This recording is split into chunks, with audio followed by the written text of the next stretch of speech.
Welcome all to the class of winners academy.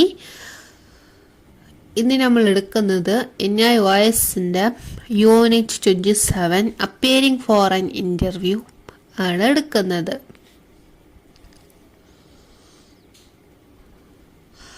Ravi എന്ന യുവാവിന് ഒരു വലിയ കമ്പനിയിൽ ജോലിക്ക് അഭിമുഖമുണ്ടായിരുന്നു. അയാൾക്ക് വളരെ ആവേശവും ഒപ്പം ഭയവും ഉണ്ടായിരുന്നു. എന്തു ചെയ്യണം എന്നായിരുന്നു അദ്ദേഹത്തിൻ്റെ വിചാരം. എങ്ങനെ വിജയിക്കാം എന്ന് ചിന്തിച്ചുകൊണ്ട് അയാൾ ഒരു പുസ്തകം തുറന്നു. അതിൽ അഭിമുഖത്തിന് ഹാജരാക്കാൻ എന്ന് യൂണിറ്റ് കണ്ടു. രവി ആദ്യം കമ്പനിയെക്കുറിച്ച് നല്ലപോലെ അന്വേഷിച്ചു. അവരുടെ ലക്ഷ്യങ്ങൾ, മൂല്യങ്ങൾ, ജോലിയുടെ ആവശ്യകതകൾ എല്ലാം മനസ്സിലാക്കി. പിന്നെ സാധാരണ ചോദ്യങ്ങൾക്ക് ഉത്തരം തയ്യാറാക്കി.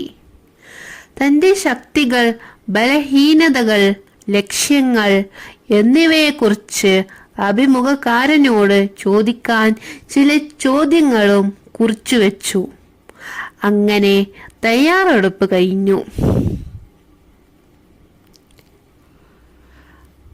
അഭിമുഖ ദിവസം രവി ഔപചാരികമായ വസ്ത്രം ധരിച്ചു. സമയത്തിന് മുൻപേ എത്തി. ഇന്റർവ്യൂവരെ മര്യാദയോടെ അഭിവാദ്യം ചെയ്തു. കണ്ണിൽ നോക്കി നേരെ ഇരുന്നു. ആത്മവിശ്വാസത്തോടെ സംസാരിച്ചു. ചോദ്യങ്ങൾ ശ്രദ്ധയോടെ കേട്ട് വ്യക്തമായും സത്യസന്ധമായും ഉത്തരം പറഞ്ഞു.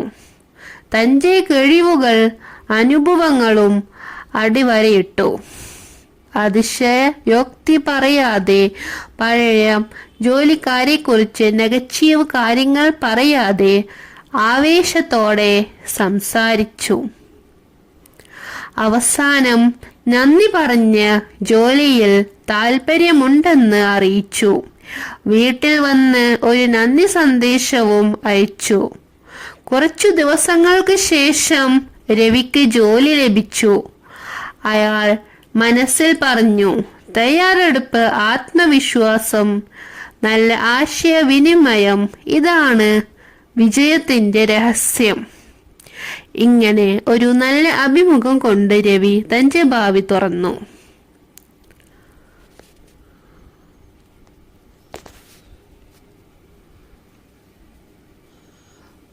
അപ്പിയറിംഗ് ഫോർ ആൻ ഇൻ്റർവ്യൂ എന്ന ലെസണിൽ ഇങ്ങനെയൊക്കെയാണ് പഠിക്കാനുള്ളത്. കേട്ട് മനസ്സിലാക്കുക. വീഡിയോ കേൾക്കുക. Thank you.